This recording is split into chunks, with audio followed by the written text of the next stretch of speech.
뉴스룸을 시작하겠습니다. 강제 노역이 이루어졌던 일본의 사도 광산이 유네스코 세계문화유산에 등재됐습니다.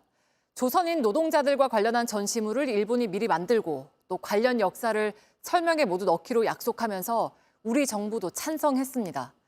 다만 일본은 강제 동원이란 말은 명확히 쓰지 않고 모호하게 넘어갔습니다. 일본 사도 광산에서 정원석 특파원이 취재했습니다. 일본 니가타현 사도섬에 있는 사도광산. 1601년 에도 시대부터 금광으로 유명했지만 일제강점기에는 조선인 강제노역 현장이었습니다. 오늘 인도 뉴델리에서 열린 유네스코 세계유산위원회는 사도광산의 세계유산 등재를 전원 동의 방식으로 결정했습니다. 우리 정부도 찬성했습니다.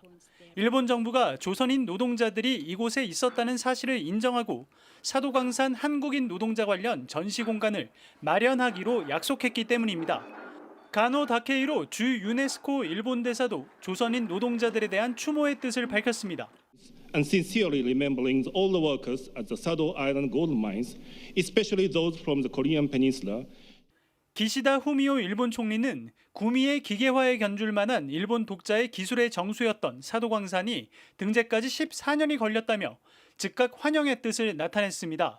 다만 일본 정부는 강제노동은 이미 인정했다며 매우 모호하게 넘어갔습니다. 사도광산이 부정적인 역사를 아예 안 다루는 것은 아닙니다. 여기 보면 에도 시대에 무연고 노숙인들을 강제로 붙잡아서 노동을 시켰다라는 내용이 있는데요. 그 사람들이 휴식을 취하던 공간이라고 합니다. 그럼에도 불구하고 조선인 노동에 대한 이야기는 없는 거죠. 2015년 군함도를 세계 문화유산으로 등재할 때도 조선인 강제 노동 기록을 현장에 남기겠다던 약속은 지키지 않았습니다. 일본은 사도광산 주변 현장에 전체 역사를 반영한 결과물들을 약속했고 내일 전시 공간을 공개합니다. 조선인 노동자들이 강제징용됐던 기타자와 지구입니다. 이곳 건너편에 있는 박물관과 그 주변 지역에는 조선인 노동자들을 동원했다라는 내용과 그 시대상을 반영한 자료와 표식 그리고 안내문들이 추가됩니다. 우리 정부 당국자는 강제성 표현 문제는 2015년에 다 조율됐다면서 이번에는 일본이 구체적으로 어떻게 이행하는지 문제를 집중 협의했다고 밝혔습니다. 사도광산에서 JTBC 정원석입니다. 정산 지연 사태를 겪고 있는 티몬의 소비자 환불이 하루 만에 중단됐습니다. 자금이 부족해서인데 자금이 확보되면 추가로 환불하겠다고 약속하고 일단 피해자들을 돌려보냈습니다. 피해자 가운데는 사흘을 버틴 사람도 있었습니다. 이상화 기자입니다.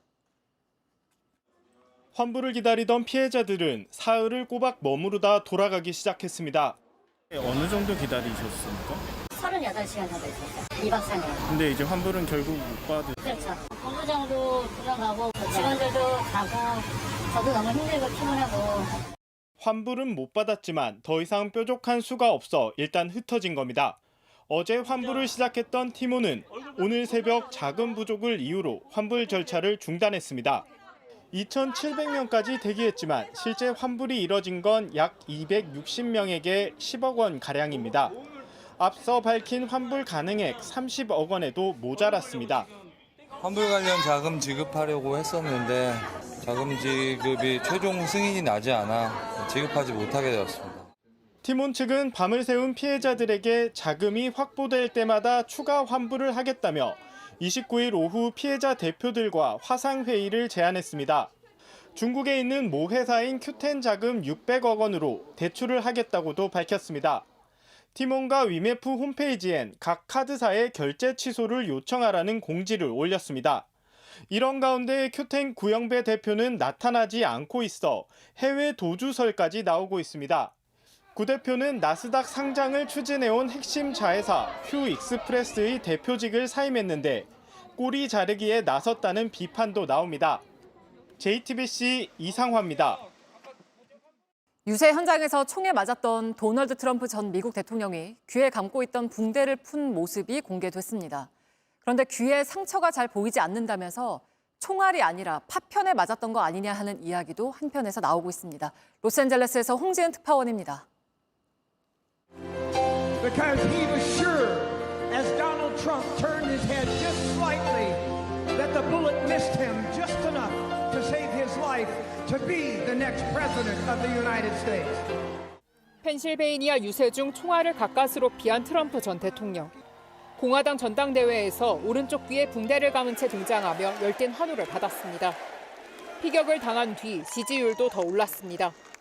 2주 만에 붕대를 풀었는데 논란에 휩싸였습니다.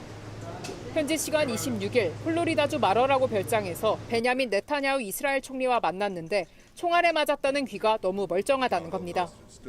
앞서 연방수사국 국장도 공개적으로 총알 피격에 의문을 제기했습니다.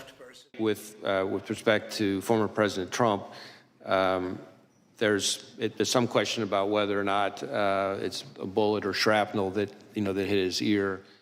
논란이 계속되자 트럼프 전 대통령은 소셜미디어에 내 귀는 총알에 맞았다고 반박했습니다.